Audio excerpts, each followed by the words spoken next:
Akan banyak syarat dan pelajaran yang kita akan petik dari kisah-kisah yang diceritakan oleh masyayikh kita tentang uqubah man tarakas shalah, hukuman bagi orang-orang yang meninggalkan salat. Ma'asyiral muslimin yang dimuliakan Allah Subhanahu wa taala, kisah ini kebanyakan berasal dari para pemandi jenazah. Pertama, seorang syekh bercerita tentang seorang gadis namanya Maria. Gadis ini sangat cantik, bahkan memiliki kulit yang sangat putih sekali. Akan tetapi kecantikan dan keputihannya memfitnah manusia. Semasa dia sekolah, mungkin setingkat aliyah, SMA mungkin di tempat kita, dia sudah terbiasa meninggalkan salat, sama sekali tidak mau melaksanakan salat, padahal orang tuanya terus membimbing anak ini untuk salat. Tapi Allah Subhanahu wa taala takdirkan memang terkadang anak itu menjadi fitnah bagi orang tuanya. Sampai akhirnya dia masuk perguruan tinggi, di semester pertama, kedua, ketiga pun tidak sadar juga. Bahkan celakanya dia banyak memfitnah kalangan laki-laki. Akhirnya terjerumuslah kepada pergaulan bebas. Begitulah awal dari meninggalkan salat, pasti akan mengundang kepada fahsya dan mungkar. Orang kalau sudah meninggalkan salat itu pasti akan melakukan fahsya, keburukan dan kemungkaran. Karena Allah Subhanahu wa taala mengatakan innas salata tanha 'anil fahsya'i wal munkar. Jadi satu hari anak gadis ini diajak kawannya menggunakan kendaraan mobil. Allah takdirkan kecelakaan. Lah kemudian setelah terjadi kecelakaan ini, kawannya selamat, tapi dia tidak selamat. Dia pun dibawa ke mustasfa, ke rumah sakit, dan subhanallah nyawanya tidak tertolong. Orang tuanya baru dihabari anaknya mengalami kecelakaan dan masuk rumah sakit itu setelah 2 hari koma. Akhirnya kemudian setelah tahu orang tuanya, datanglah kedua orang tuanya ke rumah sakit tersebut. Saat masih ada nazah, masih ada ruh, ibunya berusaha untuk membacakan Al-Quran, meruqyah dia. Boleh jadi dengan sebab itu bisa mengurangi kematiannya. Tetapi setiap kemudian orang tuanya meruqyah dia, maka badannya kejang-kejang, seolah-olah dia merasakan sakit yang tidak ada yang tahu kecuali Allah Subhanahu wa taala. Dan di akhir hayatnya dia pun tidak mengucapkan satu patah kata pun, padahal orang tuanya sudah berusaha mentalkinnya. Akhirnya meninggallah wanita ini, seorang wanita yang bernama Maria ini. Kemudian jenazahnya dibawa balik. Akhirnya kemudian orang tuanya memanggil orang yang bisa atau biasa memandikan jenazah. Maka yang memandikan jenazah ini kemudian masuk ke tempat pemandian. Subhanallah, baru saja kemudian dia menyingkap kain yang menutup wajahnya itu, wajahnya berubah, yang tadinya cantik putih menjadi hitam kelap, seolah-olah terbakar. Yang lebih parah lagi, keluar bau dari mulutnya, rupanya mengeluarkan kotoran. Biasa orang memandikan jenazah membersihkan kotoran dari duburnya, tapi ini keluar kotoran dari mulutnya. Akhirnya sang pemandi jenazah ini tidak tahan karena baunya. Dia berusaha mengikat lehernya supaya tidak keluar lagi kotorannya, tapi terus keluar. Naudzubillah. Akhirnya kemudian dia pun tidak tahan keluar. Kemudian menceritakan secara rahasia kepada orang tuanya. Karena ini aib masalahnya kan kita.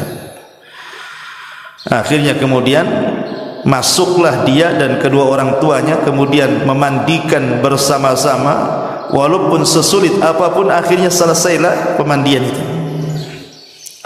Kemudian diangkat jenazah itu, kemudian dikafani dan dikuburkan. Pemandi jenazah ini Kemudian mulai bercerita kepada orang tuanya, sebenarnya ada apa dengan anakmu ini? Kok bisa anak yang cantik, anak yang putih gitu kan, anak yang luar biasa di mata orang tuanya, saat kematiannya seperti itu. Barulah kemudian orang tuanya cerita bahwa anaknya itu la tusalli, tidak pernah salat. Anaknya itu tidak pernah salat. Bagaimana Allah Subhanahu wa taala mengazab wanita yang tidak salat ini di dunia sebelum akhir. Dari sini menunjukkan bahwa pelajarannya adalah seputih apapun manusia, secantik apapun manusia, setampan apapun manusia, kalau tidak salat maka hitam hatinya. Tapi sehitam apapun manusia, selegam apapun manusia, kalau dia salat, dialah orang putih sebenarnya. Ini satu kisah.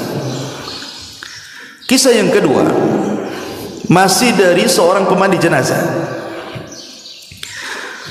Jadi satu hari ada anak muda meninggal. Kemudian kedua orang tuanya mencari pemandi jenazah. Dapatlah yang memandikan jenazah. Kondisinya sama dengan kisah yang pertama. Jadi ketika kemudian sang pemandi jenazah ini masuk ke ruang jenazah, ke ruang pemandian jenazah itu, dilihatnya badannya biasa-biasa saja. Maksudnya anak ini tampan, putih, tidak ada masalah. Maka sebagaimana biasa, seorang pemandi jenazah tentu menyediakan kapur baru, kemudian juga daun bidara, air dan yang semacamnya, sabun. Yang membuat kaget pemandi jenazah ini, saat disiramkan itu air yang bercampur daun bidara ke wajahnya itu, tiba-tiba berubah wajahnya. Subhanallah, wajahnya yang tadinya putih menjadi hitam kelam, seolah-olah terbakar. Akhirnya dia kaget. Apa yang salah dengan dia? Dia hanya menyiramkan air yang ada campuran bidara ke wajahnya, tiba-tiba seolah-olah menyiramkan air keras, langsung hitam wajahnya. Dia pun ketakutan. Akhirnya kemudian keluar dia. Kemudian dia bertanya kepada jamaah yang hadir di situ, siapa orang tua dari jenazah ini? Tidak ada yang mengaku. Dia berteriak lagi, man abu, siapa bapaknya? Tidak ada yang menjawab. Dia pun berteriak lagi, man abu, siapa bapaknya? Rupanya dari belakang orang-orang yang ramai itu mengatakan, ana abu, saya bapaknya. Kemudian dipanggillah bapaknya, suruh masuk ke ruang pemandian jenazah. Tidak mau. Kemudian dia mengatakan, tolong, itu anak. Akhirnya orang tua ini dipaksa untuk masuk ke pemandian jenazah. Masuk juga akhirnya. Kemudian dilihatnya anaknya yang tadinya putih, wajahnya menjadi hitam. Tiba-tiba ayahnya mengatakan apa? Allahu yal'anuka fid dunya wal akhirah. Allahu yal'anuka fid dunya wal akhirah. Allah sudah melaknat kamu di dunia dan di akhirat. Kata yang memandikan jenazah mengatakan, ya fulan, itu anakmu. Kenapa kau laknat dia? Itu anakmu itu. Masa anakmu kau laknat seperti itu?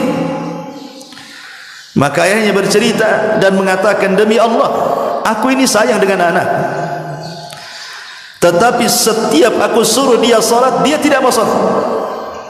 Kupaksa dia salat, dia malah melawan kepada diriku. Allahu yal'anu fid dunya wal akhirah. Semoga Allah melaknat dia di dunia dan di akhirat, katanya. Maka yang mandikan jenazah terus mengatakan, jangan kau laknat dia, doakan kebaikan dia. Jangan seperti itu anakmu. Akhirnya dia baru sadar. Kemudian orang tua ini menangis. Selepas itu kemudian sepakat orang tua dan yang mandikan jenazah agar jangan menceritakan kepada siapapun. Kemudian jenazah ini dikafani, dibawa ke kuburan. Kemudian sampai di kuburan, yang masuk ke liang lahat ini saudaranya.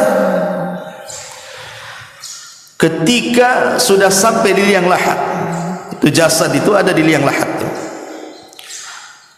Di antara sunnah memasukkan jasad ke liang lahat adalah mengarahkan wajah ke kiblat.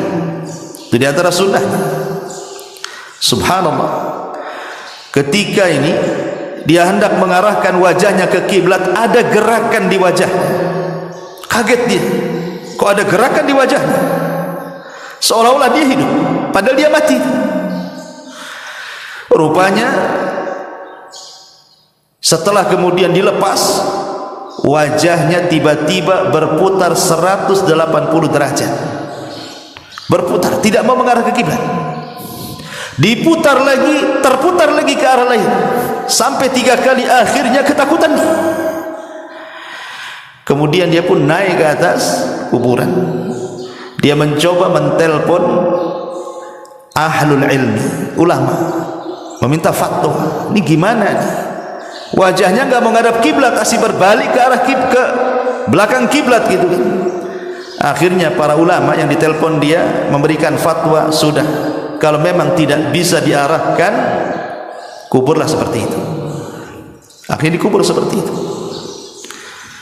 Kemudian setelah dikubur seperti itu, kemudian ulama yang ditelepon ini oleh saudaranya ini bertanya, aku belum pernah ditanya fatwa soal jenazah yang seperti ini. Saya mau tanya baik-baik, kenapa dengan saudaramu itu? Kenapa seperti itu? Maka saudaranya mengatakan, demi Allah wahai Syekh, orang tua kami mengajari kami baik, mengajari kami solat, menyuruh kami solat, tapi saudaraku yang satu ini tidak mau solat. Kata sang ulama, oh boleh jadi ketika dia benci kepada Allah, Allah benci kepada dia. Ketika wajahnya diarahkan ke kiblat, tidak mau mengarah ke kiblat, maknanya Allah benci dengan dia. Kemudian dia membacakan hadis, man ahabba liqa Allah ahabballahu liqa'ah, wa man kariha liqa Allah karihallahu liqa'ah. Siapa yang cinta berjumpa dengan Allah, ketika di dunia dia cinta berjumpa dengan Allah. Dengan cara apa? Salat. Karena salat itu perjumpaan kita dengan Allah, ikhwan. Makanya Allah mengatakan dalam Al-Quran itu, ketika Allah subhanahu wa ta'ala mengatakan tentang orang-orang yang melaksanakan salat, memang salat itu lakabiratun illa alal khashi'in. Siapa orang-orang khasyi' ini? Allah katakan alladzina yadhunnuna annahum mulaqu rabbihim, orang-orang yang mereka yakin dia sedang berjumpa dengan Allah. Jadi orang yang sedang salat itu hakikatnya sedang berjumpa, berdialog dengan Allah. Ketika dia tidak suka berjumpa dengan Allah dalam salatnya, maka Allah benci berjumpa dengan dia. Makanya susah wajahnya diarahkan ke kiblat. Ini kisah yang kedua, kisah tentang orang yang meninggalkan salat. Kisah yang ketiga, ada seorang yang bernama Karim dan Salim, kakak beradik itu, si Karim dan si Salim ini. Si Karim ini orangnya ahli maksiat, suka meninggalkan sholat, banyak dosa dia lakukan, narkoba lah, macam-macam. Si Salim pula adiknya, orangnya baik, taat beribadah kepada Allah subhanahu wa ta'ala, tidak pernah meninggalkan sholat, birrul walidain, dan luar biasa. Begitulah kadang-kadang dalam keluarga, ada yang baik, ada yang tidak baik. Itu ujian kan itu ya. Terkadang satu keturunan ayahnya baik, belum tentu anak-anaknya baik. Seperti si Karim dan si Salim ini. Lah akhirnya kemudian yang namanya si Salim ini adiknya, begitulah jiwa kalau sudah terbiasa baik, tentu melihat ketidakbaikan tidak akan suka. Itu fitrah itu, karena al-arwahu junudun mujannadah. Ruh itu biasanya tergabung dengan golongannya. Kalau dia orang baik, dia ingin kebaikan. Kalau dia orang jahat, pasti dia cenderung untuk melakukan kejahatan. Begitulah ruh. Jadi Salim ini tiap hari ngasih tahu si Karim, bapaknya, kakaknya, supaya sholat, meninggalkan narkoba, meninggalkan kejahatan, kezaliman, dan begitu seterusnya. Sampai pada waktunya Allah takdirkan si Karim ini kecelakaan juga, kemudian koma. Lah sang adik ini si Salim ini, karena dia orang soleh, dia ingin mendoakan kebaikan untuk kakaknya, karena kakaknya tahu tidak sholat. Maka ketika koma sudah hampir 1 minggu nih, si Salim ini datang ke rumah sakit, Dia solat, dia berwudu, kemudian solat 2 rakaat, kemudian berdoa kepada Allah, minta supaya sang kakak si Karim ini disembuhkan. Subhanallah, doanya orang saleh, mustajab. Akhirnya dengan pertolongan Allah Azza wa Jalla, Karim ini sembuh. Komanya, sadar dari komanya, kemudian sembuh. Setelah sembuh, subhanallah, terkadang ada orang-orang yang ditegur oleh Allah tidak sadar. Sebenarnya kalau dia paham kecelakaan itu kan Allah sedang menegur dia sebenarnya. Tapi ada orang-orang itu yang a'anzartahum am lam tunzirhum la yu'minun. Kau beri peringatan dia, kau tidak beri peringatan dia, tidak juga beriman. Ada orang-orang yang jenis kayak gini. Jadi setelah sembuh dari sakitnya si Karim ini, kemudian si Salim mengingatkan soal ujian dia. Harusnya kau sadar, kau ini sudah kecelakaan, mau koma, mau mati, sudah sembuh, tak mau juga sholat. Ada apa dengan kamu ini? Sampai pada waktunya, rupanya si Karim ini punya kawan maksiatnya, kecelakaan, meninggal. Akhirnya si Karim ini ketakutan dia. Sejak itulah kehidupannya tidak tenang, selalu dimimpikan dengan mimpi buruk. Sampai pada waktunya dia pernah bermimpi melihat kawannya yang sesama ahli maksiat itu sedang diazab Allah Subhanahu wa taala dalam mimpinya. Naudzubillah. Dari situlah kemudian dia tersadar. Akhirnya dia minta maaf kepada adiknya si Salim. Sejak itu dia tidak pernah meninggalkan sholat. Alhamdulillah dapat hidayah. Ini kisah ketiga. Kisah keempat, kisah ini dikisahkan seorang imam masjid. Jadi kisahnya begini. Jadi ada di lingkungan situ, di masyarakat situ, ada orang baru datang. Kebetulan mungkin dia membeli rumah di situ. Celakanya tetangganya pula tak sholat. Cuman kadang dia kan tidak tahu, dia datang ke desa itu membeli rumah, dia kan tidak melihat tetangga, beli saja dia. Lah orang ini orang soleh yang membeli rumah ini, tetangganya pula narun muqadah, ya, yang suka nyala-nyalakan api kemaksiatan itu. Jadi ketika dia sholat ke masjid, imamnya kan heran karena orang baru kan. Kata imam, kau dari mana? Dia mengatakan, saya dari desa ini itu, saya ke sini beli rumah di sini. Kata imam, celaka engkau katanya. Kenapa aku celaka? Celaka, kau punya tetangga narun muqadah katanya. Kau punya tetangga narun muqadah, orang yang suka menyala-nyalakan api maksiat. Lah kenapa dengan dia emangnya? Ya fulan, tetanggamu itu tidak pernah sholat selamanya katanya. Lihat, orang-orang sana itu kadang-kadang masalah-masalah seperti ini kan menjadi sebuah perbincangan gitu ya. Kalau kita punya tetangga gak sholat, mana pedulian tuh. Sholat gak sholat terserah dia lah kan gitu ya. Tapi di sana di Saudi masihlah peduli dengan orang-orang kayak gini. Jadi dia mengatakan, manusia di sini, maksudnya orang satu desa di sini, melaknat dia katanya, karena dia tidak sholat. Belum lagi dia banyak melakukan kezaliman dan kemaksiatan. Itulah berawal dari tidak sholat, akhirnya melahirkan dosa-dosa yang lainnya. Tapi kemudian orang soleh ini yang baru datang beli rumah ini, dia mengatakan, boleh jadi Allah Subhanahu wa taala memberikan hidayah kepadanya. Pulang dia, karena baru 1 hari tinggal di situ. Ditengoknya tetangganya sedang duduk di depan rumahnya, di atabatil bab. Akhirnya dia pun mengucapkan salam, assalamualaikum katanya. Kata tetangganya, waalaikumsalam. Kemudian dia mengatakan, masya Allah, barakallahu fiik katanya. Dipujinya, demi Allah aku baru berkeliling desa di sini, semua manusia memujimu. Semua manusia memujimu katanya. Sampai imam masjid tidak menyebutkan kecuali kebaikan kepadamu wahai fulan katanya. Padahal sebaliknya. Akhirnya dia mengatakan, yang benar saja, iya, saya ini orang baru di sini, saya baru keliling, saya ketemu orang-orang di masjid-masjid. Subhanallah, ketika saya bilang saya tinggal di sini bertetangga dengan kamu, semua manusia mengatakan kau ini orang baik gitu. Subhanallah, ambil hati. Akhirnya dia mengatakan, karena engkau adalah tetanggaku yang baik, boleh jadi aku bisa jadi contoh engkau. Bagaimana kalau nanti malam kau makan di rumahku? Akhirnya kemudian dikasih hidangan yang enak nih, orang baru, orang baik, dikasih makan enak. Habis dikasih makan enak, kemudian besoknya dia belikan hadiah yang sangat mahal, dikasihkan ke tetangganya dan mengatakan, mudah-mudahan hadiah ini sebagai imbalan aku ingin menirumu. Ambil hadiah ini. Setelah orang ini dapat hadiah, dia pun merenung dalam rumahnya, merenung serenung-renungnya gitu kan, apa betul saya ini orang baik katanya. Kenapa dia ngomong begitu?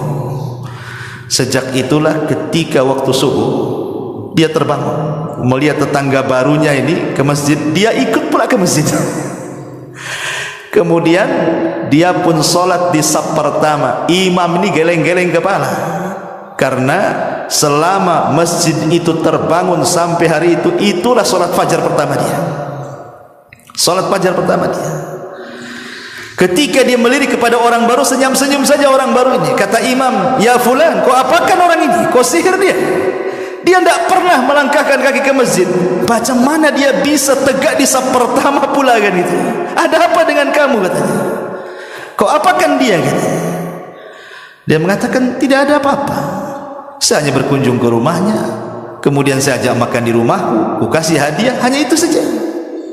Rupanya Allah berikan hidayah kepada dia. Satu masjid bertakbir Allahu Akbar katanya, gara-gara orang ini. Subhanallah.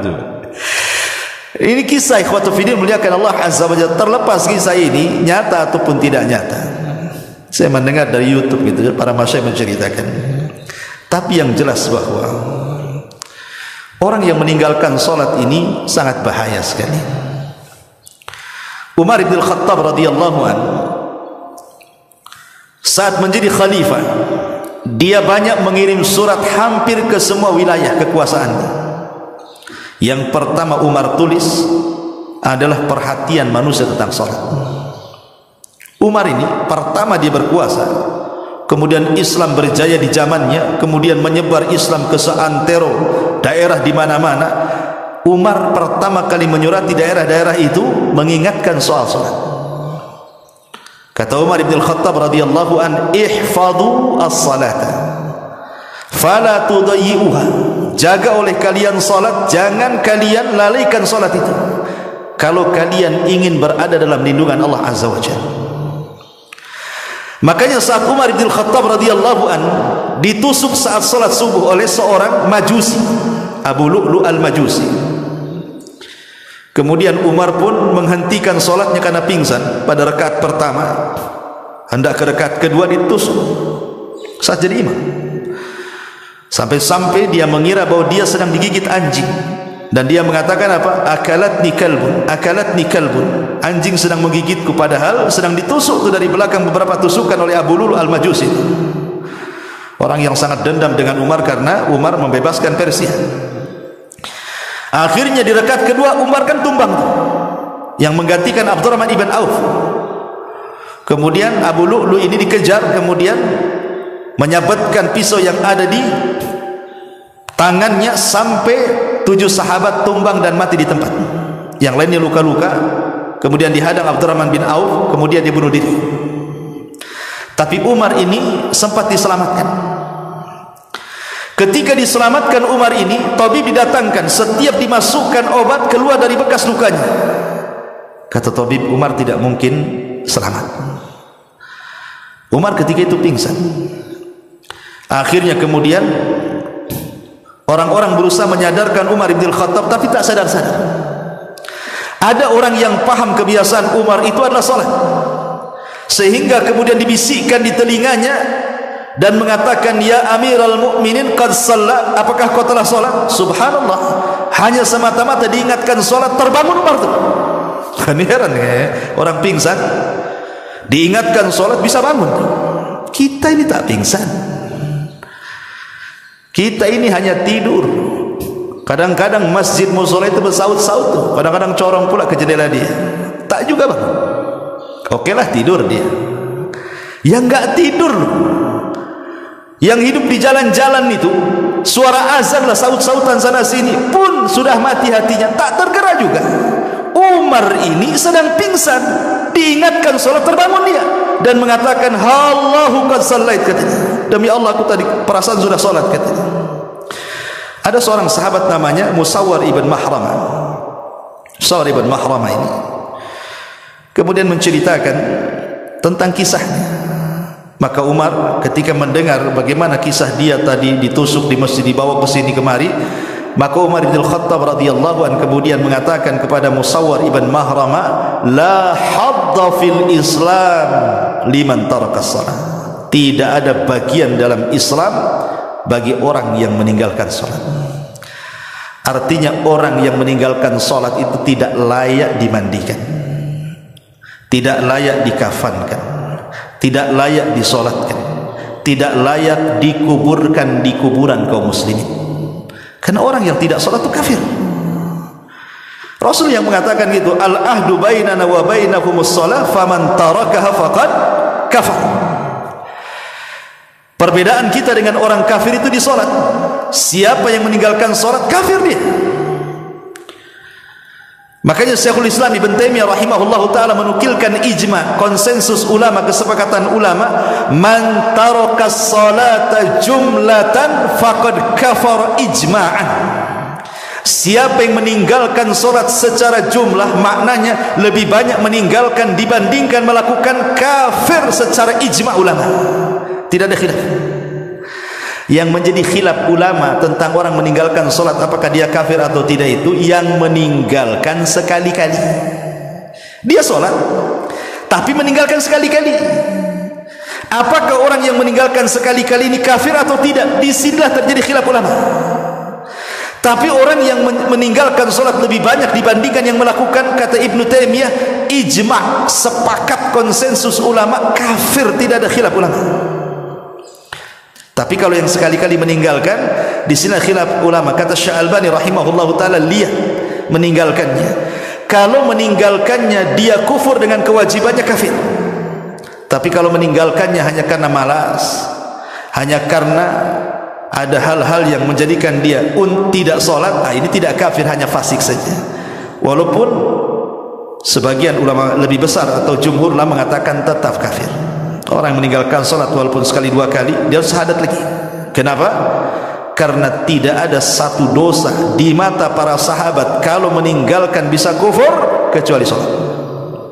Tidak ada satu dosa yang kalau ditinggalkan bisa kufur di mata para sahabat kecuali salat. Artinya yang meninggalkan sekali-kali saja dikhilafkan tuh, apakah dia kafir atau tidak, kan? Bagaimana orang yang meninggalkan solat secara jumlah, apalagi secara keseluruhan tidak solat sama sekali? Ingat satu kisah yang pernah saya kisahkan waktu khutbah Jumat. Ketika ada seorang ibu menceritakan soal anaknya, kan? Anaknya dari kecil sampai remaja sampai dewasa tidak pernah senang hidupnya. Ada saja masalah. Entah masalah di pekerjaannya, entah masalah di kesehatannya, entah masalah di perjodohannya, pokoknya banyak masalah, sampai akhirnya anaknya terbaring kaku, kena stroke, tidak bisa apapun.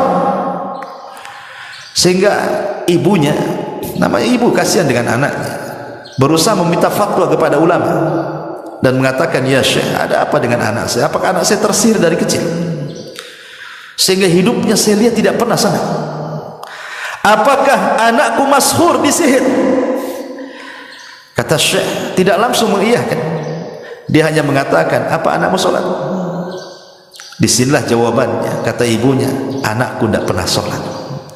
Kata Syekh, itulah masalahnya. Kenapa anakmu tidak pernah senang dari kecil, remaja sampai dewasa? Karena anakmu tidak sholat. Kemudian Syekh menceritakan, kenapa anakmu tidak sholat sehingga tidak pernah merasakan kesenangan hidup? Ingat, sholat itu adalah tali yang menghubungkan kita dengan Allah. Makanya sholat disebut sholat, diambil dari kata silah. Silah itu artinya hubungan, hubungan antara kita dengan Allah, makanya disebut sholat. Karena sholat itu kita sedang berhubungan dengan Allah. Ketika tali penghubung kita dengan Allah terputus, artinya terputus juga perlindungan Allah dengan hambanya. ketika perlindungan Allah terputus dengan hambanya, maka Allah akan menjauh darinya, tidak akan memberikan pertolongan kepadanya, tidak akan melindungi dia, dan Allah akan banyak menimpakan musibah kepadanya. Kemudian kata Syekh ini, coba bu bayangkan, kalau anakmu tidak sholat, kemudian dia terbangun di pagi hari, dia meninggalkan sholat subuh, berarti anakmu terbangun dalam kondisi dilaknat Allah dan dilaknat semua manusia. Kemudian duhur tidak sholat, dilaknat lagi siangnya. Kemudian asar tidak sholat, dilaknat lagi sorenya. Kemudian maghrib tidak sholat, dilaknat lagi maghribnya. Kemudian isya pula tidak sholat, dilaknat pula dia malamnya. Mulai dari terbangun dilaknat sampai dia tidur dilaknat. Macam mana anakmu akan mendapatkan rahmat, sementara dia dilaknat 5 kali sehari oleh Allah Azza wa Jalla? Kalau ingin anakmu mendapatkan rahmat Allah, kasih sayang Allah, diberikan kesenangan dan ketenangan, suruh dia sholat. Itu jawaban Syekh. Subhanallah. Maka dari sini saya nasihatkan siapapun yang sampai hari ini meninggalkan sholat, ingat bahwa Allah Subhanahu wa ta'ala ketika berkisah ataupun bicara soal sholat di dalam Al-Quranul Karim, sholat itu sebuah kewajiban yang diwajibkan secara mutlak, beda dengan ibadah yang lain. Dia tidak bisa ditinggalkan dalam kondisi apapun. Dalam kondisi perang sekalipun tidak bisa ditinggalkan. Makanya ada istilah sholat khauf. Sampai-sampai Rasul mengatakan, kalau engkau bisa sholat berdiri, berdiri. Tidak bisa sholat berdiri, duduk. Tidak bisa sholat duduk berbaring. Sampai Syekh Ibn Utsaimin rahimahullah ta'ala mengatakan, sampai pun dia terbaring tidak bisa bergerak, kalau akalnya masih sadar, diingatkan masih dia menangkap ingatan dia, maka dia wajib sholat. Dengan cara apa? Membayangkan. Kecuali kalau akalnya sudah hilang, nggak cerita, nggak apa, nggak ada cerita lagi. Tapi kalau akalnya masih bersarang di otaknya dan diingatkan dia masih ingat, sholat. Sampai seperti itu, karena sholat itu kewajiban mutlak masalahnya, tidak bisa ditinggalkan dalam kondisi apapun. Makanya saya heran, ada orang kerja di bengkel penuh dengan oli, kemudian diingatkan sholat. Kenapa kau tak sholat? Nggak bisa, kotor nih, banyak oli katanya. Emang oli najis kecuali kau kencing di celana? Iyalah kan itu. Bahkan ada petani-petani yang kotor badannya dengan tanah gitu, tidak mau sholat saja gara-gara kotor. Tanah tidak najis. Ya memang sebaiknya sholat itu bersih, tapi dalam kondisi anda tidak punya pakaian lagi, mau apa? Sholat. Sampai pun di kamar mandi sekalipun terkunci, kata Ibnu Taimiyah rahimahullah dalam Fatawa Al-Majmul, Fatawa dalam kitabnya, ketika di soal-soal orang yang masuk kamar mandi terkunci. Jadi antum masuk kamar mandi terkunci dari luar, tidak bisa keluar, nggak ada yang membuka. Pamannya antum masuk kamar mandi pagi sendirian di rumah, terkunci, mungkin baru ada yang membuka di sore hari, berarti lewat padanya zuhur dan asar. Bagaimana orang yang terkunci di kamar mandi? Kamar mandi kan tempat najis. Apakah kemudian dia harus menunggu orang yang membukanya sampai maghrib, ataukah dia sholat? Kata Ibnu Taimiyah, sholat di kamar mandi. Sholat di kamar mandi, karena dia meninggalkan 2 waktu nantinya, zuhur dan asar. Kenapa demikian? Karena meninggalkan kewajiban itu lebih berdosa dibandingkan melaksanakan yang diharamkan. Itu kaidahnya. Tarkul wajib asyad min irtikabil muharramat. Meninggalkan yang wajib itu lebih parah dosanya dibandingkan melakukan hal-hal yang diharamkan. Salat di kamar mandi haram, tidak boleh. Tapi meninggalkan salat lebih parah lagi dosanya. Itu maksudnya. Maka tetap salat. Dari sini menunjukkan apa? Kewajiban salat itu adalah kewajiban mutlak. Bahkan Nabi SAW mengistilahkan salat itu kan tiangnya agama. Kalau antum sedang di rumah, tiba-tiba ada orang datang menghancurkan tiang-tiang rumah kita, kemudian rumah kita roboh, kira-kira apa yang antum ucapkan kepada orang itu? Antum bisa marah kan? Bisa emosi lah kan itu. Masa rumah dirobohkan? Tapi ketika antum melihat orang yang tidak sholat, diam-diam saja.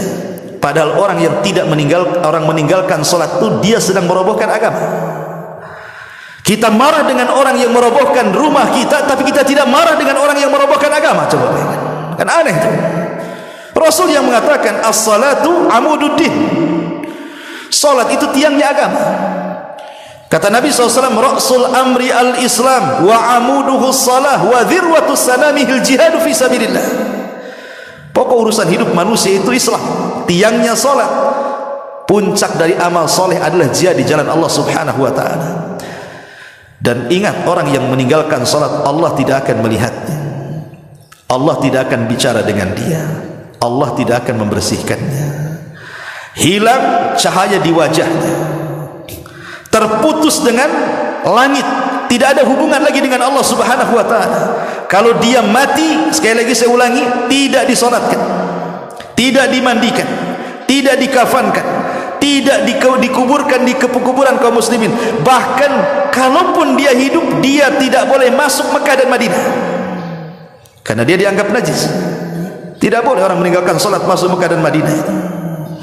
Bahkan tidak halal penyembelihannya. Kalau dia menyembelih binatang, orang yang tidak sholat tidak halal. Bagaimana orang kafir? Halal penyembelihannya.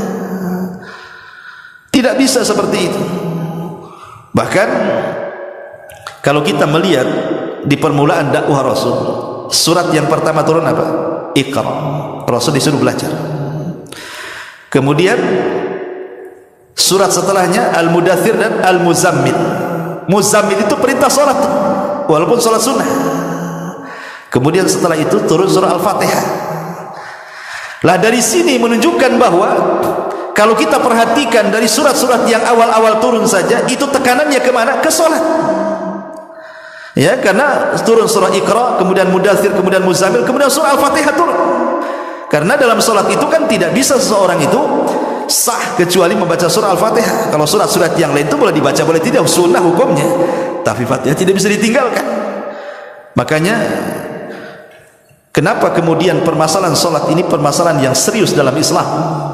Karena dialah yang menjadikan kejayaan Islam itu sendiri. Ingat Imam Mahdi kelak di akhir zaman, dalam hadis yang panjang sekali soal turunnya Isa bin Maryam.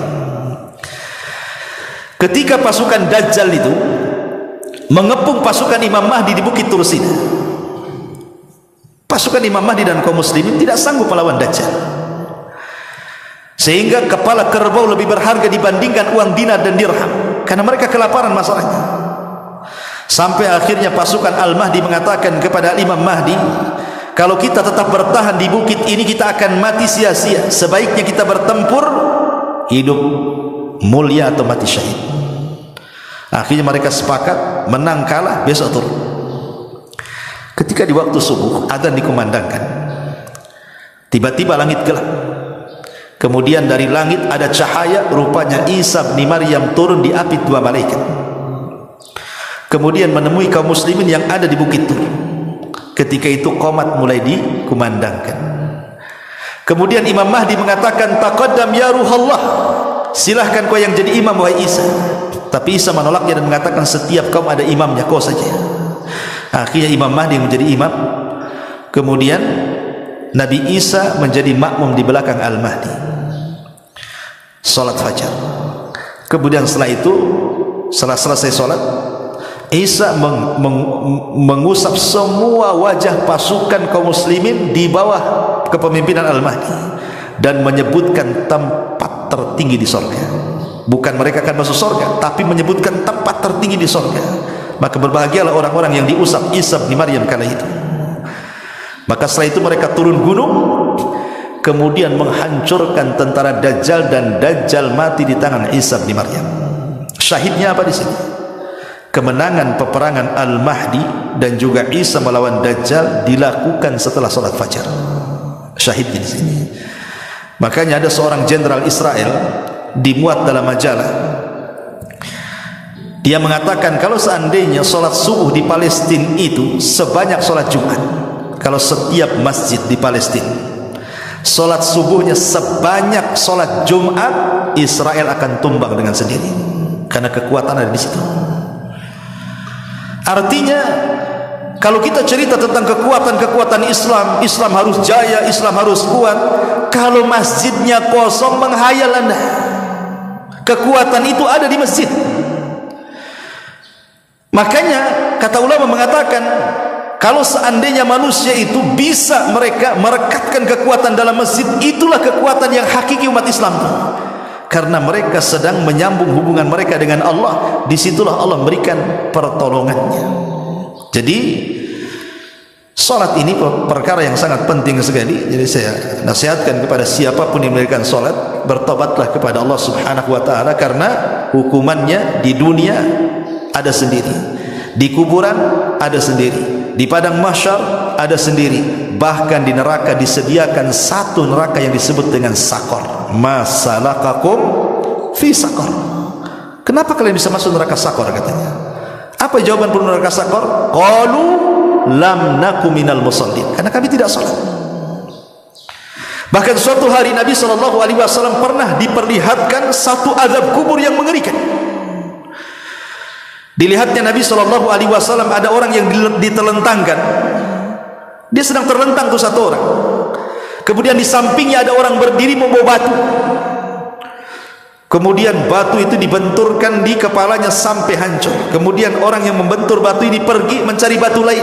Setelah dapat batu lain, datang lagi, kepalanya sudah balik lagi semula. Dibenturkan lagi, cari lagi batu, datang lagi, bentuknya menjadi semula lagi. Subhanallah, kullama nadijat juluduhum badalnahum juludan ghairaha liyadhuqul adab. Setiap dihancurkan kepala mereka, Allah ganti dengan kepala baru. Setiap dihancurkan, Allah ganti dengan kepala baru, sampai merasakan azab Allah. Nabi SAW sampai heran, bertanya kepada Jibril, "Mahadha?" Ada apa dengan orang ini? Maka Jibril memberitahu Nabi SAW, orang ini adalah man nama an salatil maktubah. Dia orang yang tidur saat datang salat wajib. Setiap datang salat wajib malah tidur.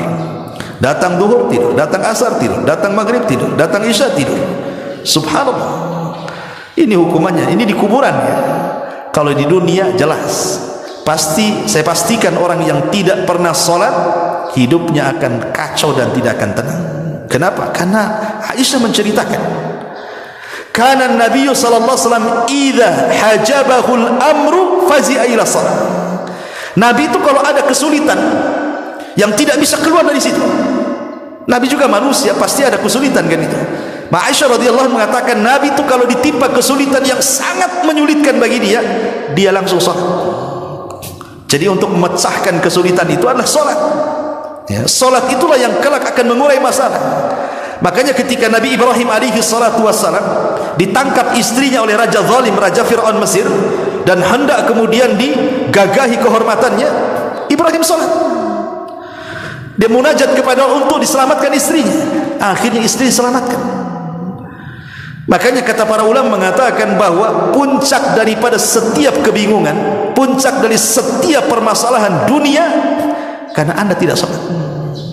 Karena anda tidak salat. Sampai seorang syekh bercerita, ada pengusaha kaya raya sakaya-kayanya, kaya raya ya, tapi kekayaannya tidak bisa menenangkan hatinya. Banyak masalah, masalah anaknya, masalah istrinya, masalah kesehatannya, masalah perusahaan, padahal kaya, hidupnya tidak pernah tenang. Jadi dia punya karyawan orang kulit hitam. Karyawan ini orang kulit hitam, gajinya paling rendah sendiri di perusahaannya.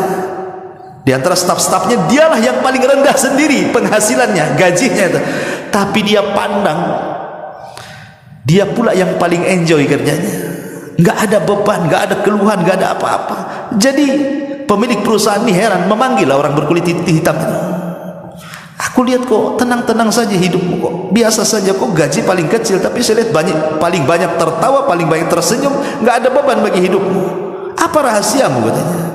Dia mengatakan, tidak ada apa-apa wahai Tuhan, saya hanya berusaha menjaga 5 waktu sholat. Itulah rahasia ketenanganku. Sejak itulah dia meniru orang yang berkulit hitam yang karyawannya itu. Subhanallah. Disitulah rahasia di balik keajaiban sholat. Subhanakallah bihamdika, asyhadu an la ilaha illa anta astaghfiruka wa atubu ilaik. Allahu ta'ala alam. Assalamualaikum warahmatullahi wabarakatuh.